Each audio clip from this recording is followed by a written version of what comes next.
We are heading down under in today's Wonderkid Club's video, and we are not going to be looking at any teams in the Australian top division. In fact, all 5 teams in this video are teams that you can't play in the base game of Football Manager, but you can certainly buy players from them. Kicking things off then with South Melbourne FC. They're in the NPL Victoria League, whatever that is, and they have produced a couple of decent players. Now, I will say this already at the start of the video. In Australia, they will not be producing world-class footballers constantly, but you will get the occasional gem. So most players in this video are 120 potential or above. Most players that come through these youth intakes are actually sort of between 110 and 120 potential, so we're obviously not going to focus too much on them. A total of 8 players came through the South Melbourne youth intakes with 110 potential or higher. The pick of the bunch being Danny Coles at 20 years of age. He only has 120 potential ability, which actually sounds bad, but it's not a bad potential ability. Realistically, that's sort of a very good championship player. If you're in League One, that's a ridiculous League One sort of level footballer. So it's not awful. Depending on what kind of save you're doing or where you are in your save, these players or these clubs might be worth checking out. So Danny Coles, as I said, 120 potential ability. He's 6'5". He's a very big lad with 11 heading. Not ideal. He actually doesn't look awful, does he? We've also got Dimitris Stoikos, who has moved over to Adelaide United, and he is one of 1,006 part Greek Australians for some reason. Is there a big Greek community in Australia? I don't quite know. But anyway, a lot of these players seem to be part Greek. Stoikos has 119 potential, so he's just outside the 120 sort of low bar, but I thought I'd show him off because he actually plays for Adelaide United. How much did he go for? Did he go for a lot of money? No, free transfer by the looks of it. I got very excited when I saw this guy's name. It's Harry Potter. He's also English and rubbish. He's got 77 potential, but funny name. Marconi Stallions are a team that you really should be looking at, even regardless of what sort of level you're playing at, because they do have the potential to produce somebody absolutely spectacular. In this save, they're not produced a huge amount, but they do have a couple of decent players that I think we should take a look at. The first player we're going to take a look at is Jimmy Bain, a Scotsman playing down under. He's actually Australian as well, but he's got under 19 caps for Scotland. I don't know why you'd do that. It's a long way to travel, but he is still at Marconi Stallions, playing 74 games. He's got 123 potential ability. He's very, very fast. The best player to come through Marconi Stallions is Richard Caldwell, now 20 years of age, moved over to Central Coast Mariners. He has 137 potential ability. He looks very, very good. I'd argue he's not a left winger. Is that just me? I'd say he's more of a left back because he can't really do the attacking side of things. But 20 years of age, under 23 caps as well for Australia. It's only a matter of time before he actually gets proper Australia caps, I think. We are now going to take a look at Sydney Olympic in the NPL New South Wales, which I assume this is like the second division, but I don't think anyone ever gets promoted. So Sydney Olympic, obviously in Sydney, do produce some half-decent footballers. I assume a lot of this is because of the catchment area, because being in Sydney, there's going to be a lot of people in Sydney, isn't there? First up, we have Armando Firoli, who is part Italian, and he's just recently moved over to Newcastle Jets for what looks like £14,000. Absolute bargain. With 96 current ability and 123 potential, there's a fair amount of room to still grow in there.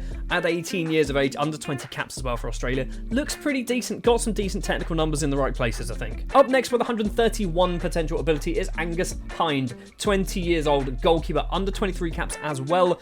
Because of the amount of players that come through Australia, he might have a chance of actually being Australia's #1 goalkeeper in this save. I don't know how many goalkeepers are going to be being produced year on year. Angus Hind with 131 potential. If he hits that, he'll definitely get some caps. I have just seen as well, he's moved over to Sydney FC from Sydney Olympic, so he's moved just down the road. And somebody who already has Australia caps is Luca Milgate. He was obviously formerly of Sydney Olympic, has moved over to Sydney FC, 7 caps to his name, 2 goals as well. And with a current ability of 117 and potential 137, there is still some growing to do in Luca, and he looks pretty decent. Yes, he can't necessarily finish, but if you're playing in Australia in the A-League, I think he's probably a very good footballer for that level. Much like with one of the previous clubs where they seem to produce a hell of a lot of Greek players or part Greek players, Sydney Olympic youths seem to be producing a lot of South Sudanese and Sudanese players. Peter Atem is one of those players. He's actually South Sudanese. He's not going to be very good, but he's arguably going to be good enough to play for South Sudan when he's old enough. They've also got a player who's part Maltese, Joe De Bono, who's moved over to Newcastle Jets. He's actually not going to be terrible, 112 potential. Now, Perth FC were a bit of a weird one. They didn't seem to produce a huge amount of players in this save. They only produced around 40 players, which sounds like a lot, but that is less than 10 per season, which is not a lot of players at all. They also did not produce a huge amount of very good players, but they did get one who should be good enough to play for Australia. And that is Alessandro Minelli, who is 20 years of age, although looking at his little profile picture there, he looks about 47, doesn't he? He has 134 potential ability. He's obviously going to get very good still playing for Perth FC. Couple of appearances, no goals yet to his name. Maybe it's something to do with a 3 finishing. I don't think you're a striker, mate. And much like South Melbourne, Perth seem to produce a lot of players who have a second nationality. It's Italian. Of the about 40 players that came through the youth intakes, about 30 of them are part Italian. I don't know why. This is the best one. He's only got 109 potential ability, but so many part Italian footballers. And a man from Nepal who's now got 15 caps. Fair play. Finally, we are heading back to Sydney, and this time it is Sydney United 58 FC. I don't know what the 58 means because it's not the year they were founded, but anyway, they've managed to produce a couple of decent players. They're certainly worth checking out. If you're doing a save in Australia, these are clubs you really want to be looking at every youth intake, which take place towards the end of the year. I think sort of maybe October, November time. 2 big players have come through. Michael Porlick is the first one, now playing for Central Coast Mariners. He has 123 potential ability. He's going to be pretty good. He looks very good now.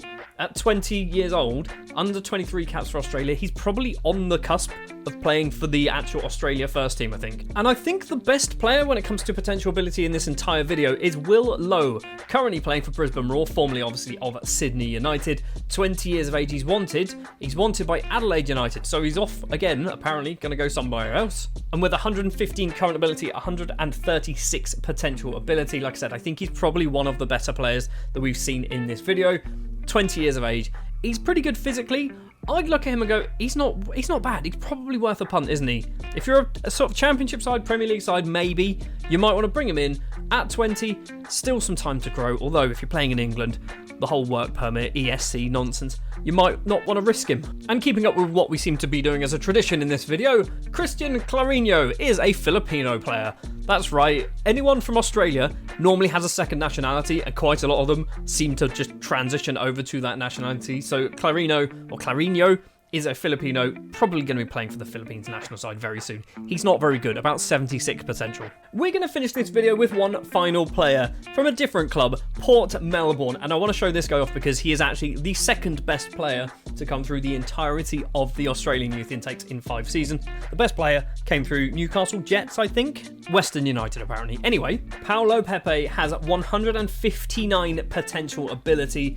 At the age of 19, he already looks pretty good. I mean, would he be left back, right back? I mean, he's left-footed, so arguably, yes, he is going to be a left back. He's very good, isn't he? He's superb. He's only 5'8", so you couldn't transition him to be maybe a centre-back. But obviously, we know there is a stupid amount of potential ability here in Paulo Pepe.